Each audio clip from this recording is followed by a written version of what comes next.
You're super tagal. Am I so tagal? So, good morning guys. Say good morning. Okay. Say good morning guys. Good morning, guys.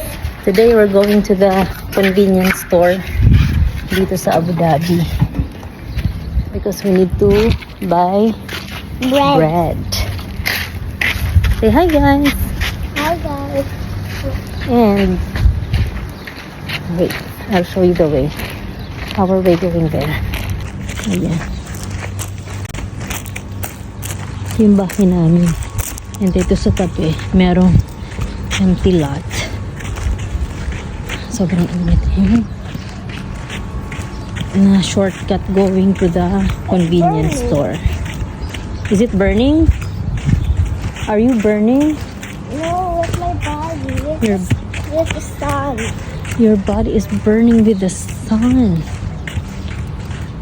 And by the way guys, ang tawag pala sa store dito, yung parang mga 7-Eleven kung sa Pilipinas, tawag dito sa Abu Dhabi ay Bakala.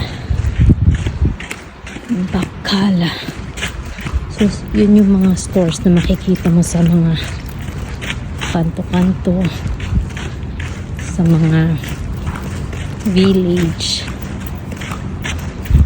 Kasi iba naman yung mga supermarket or mga grocery stores.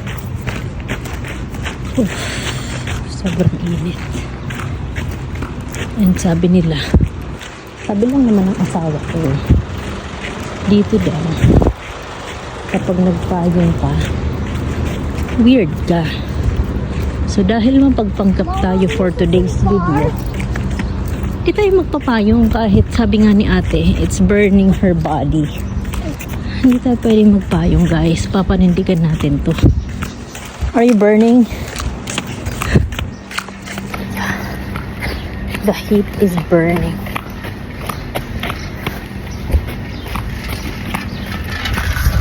Finally, my shade. Woohoo!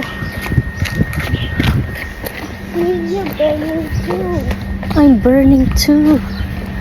Because the sun is so hot.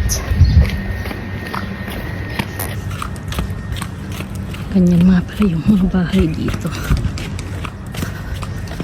Diba ang hirap i-distinguish kasi magkakaparehas ng design, magkakaparehas ng kulay. Pati yung kahoy, Diyos mio. Pati yung kahoy nila, iisa yung itsura.